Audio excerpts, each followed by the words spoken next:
Hello my dear sewing friends, it's Alisa here, and today once again I have my husband's shirt on the dress form because we're going to upcycle it, but this time not into another shirt or a blouse, but actually into a pair of shorts. As always, I'll guide you through all of my steps, what I do, why I do it, but when it comes to upcycling men's button-up shirt into a garment that goes on the bottom half of your body, like a skirt or a pair of culottes or a pair of shorts, we do run into one particular issue. Usually, depending on a shirt of course, the fabric just isn't thick enough. So in order to work around it, we will need to pick up some extra fabric for this project.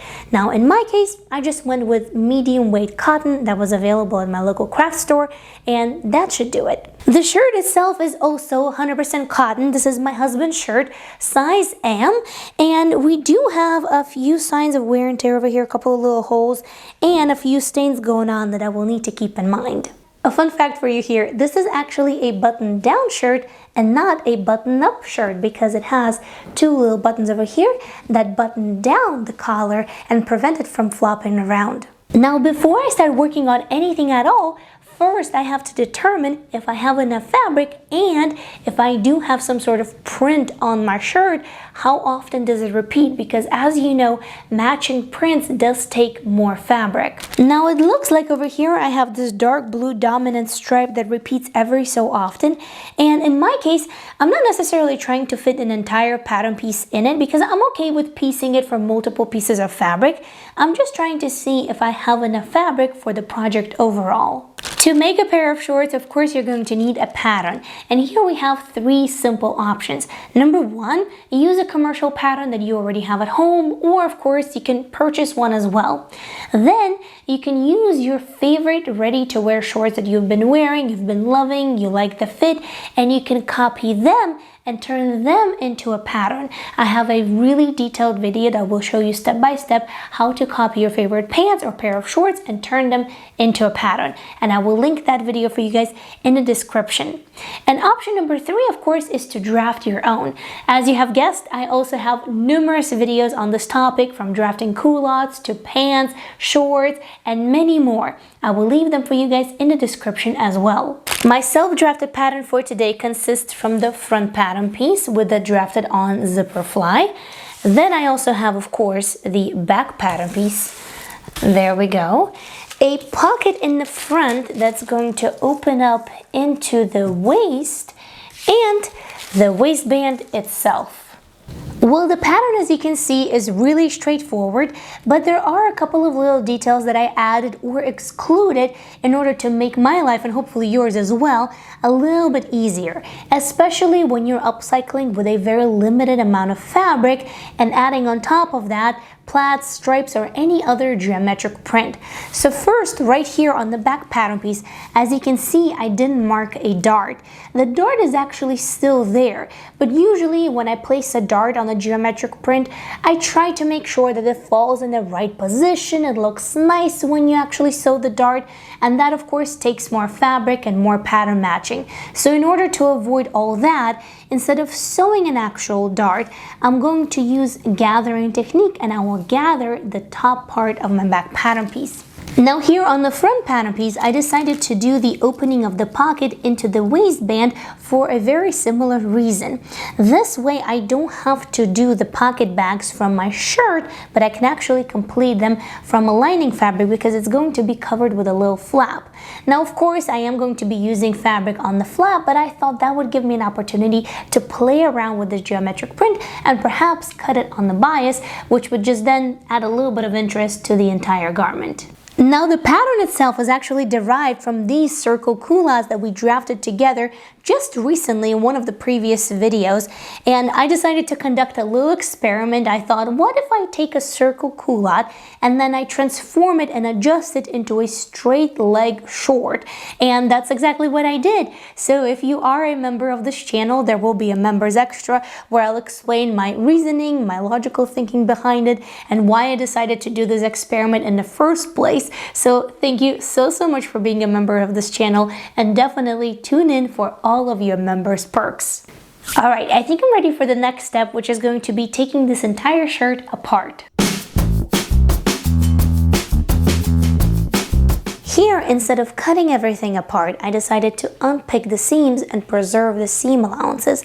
And I know that this is more time consuming, but in my case, I don't really have the luxury of a lot of fabric. Therefore, I'm trying to preserve every little bit that I have.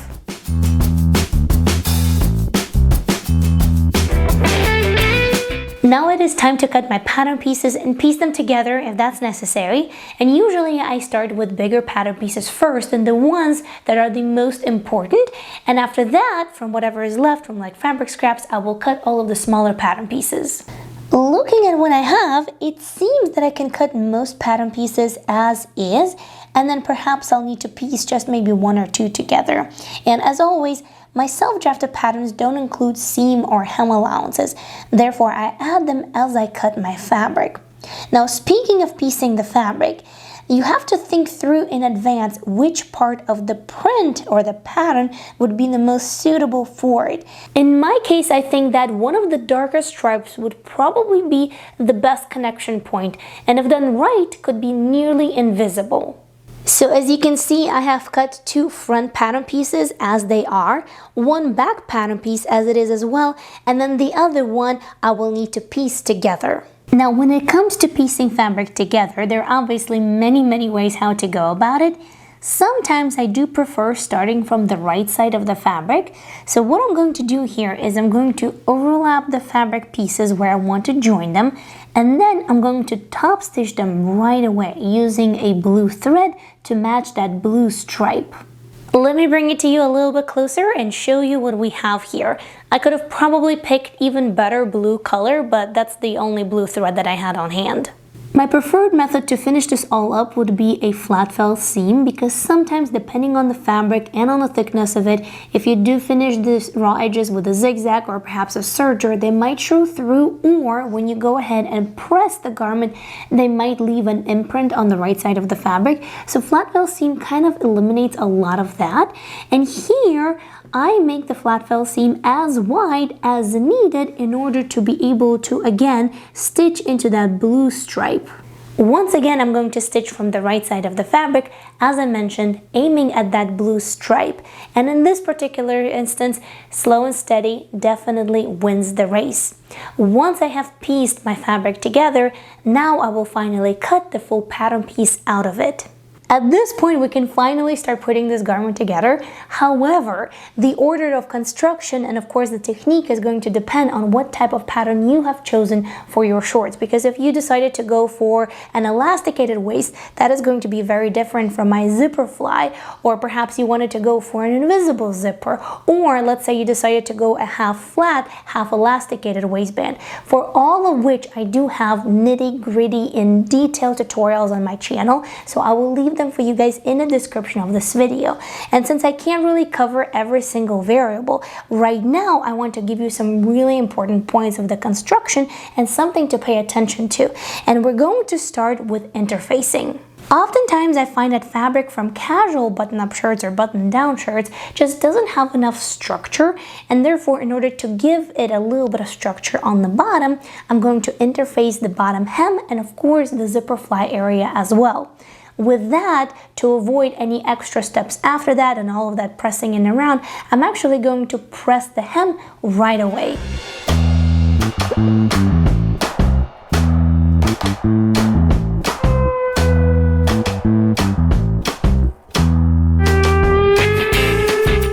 After all of the hems were pressed, I actually used my pattern pieces to cut out the lining. Now the next step for me was to finish all of the raw edges of the lining and the main pattern pieces, and I did that with a serger since I'm planning to press all of my seam allowances open, but you can of course do it with the sewing machine without a problem. Now the next step after that is the pocket. This pocket might look a little odd at the first glance, but it is actually exactly the same pocket as in this jacket and as in these pants. Now since these shorts sit a little snug around the waist, I did curve in the opening of the pocket to give me a little bit more room in order to put my hand inside. Now you will find a detailed pocket tutorial underneath this video. Now the flaps are cut on the bias, as I mentioned before, interfaced and backed with lining, and then finished with a bias tape. Let me show you how the finished pocket looks from the inside. here it is, and from the right side of the garment with the flap already basted in.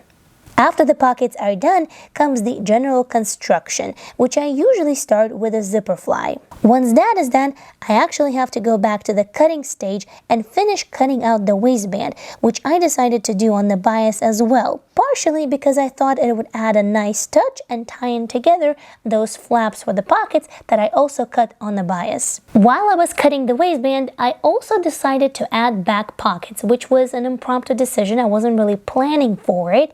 And because I didn't have enough fabric to cut matching pockets and match the stripes exactly right, I decided to cut them on the bias as well. Here comes a little challenge though. As you know, bias does stretch. Now, in order to prevent stretching out, you can of course interface it like I will do that for the waistband, but for the pockets, it will make them way too stiff. So instead, I decided to line them up with a lightweight piece of cotton cut on a straight grain. I then placed the pockets on the back pattern pieces and attached them with 2 rows of straight stitches. The next few steps after this will be filled with lots of hand basting in order to match the center back seam. And after that, a little bit more pattern matching at the side seams as well as the inseams. The lining of these shorts is constructed exactly the same way, minus the pockets, minus the zipper fly. And once that is done, then it is time to put them all together. Before I move to attaching the waistband, I have to finish up 2 things. First of all, I decided to add some belt loops, so I did sew them up and then I basted them in on my shorts where they need to go. And then I also gathered the back pattern piece to account for the dart intake that I didn't sew up. Now, to finish everything off, I completed the waistband, the top stitching, and for the closures, I chose hand-sewn snaps. Alright, with all of that being finally done, let's take a look at the final result.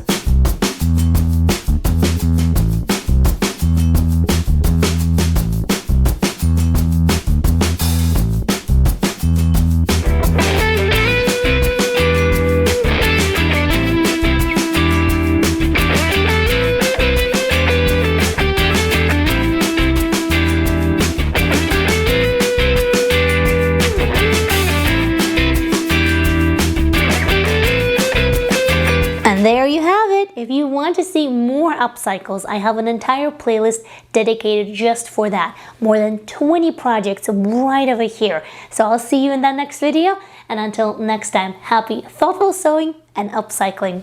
Bye!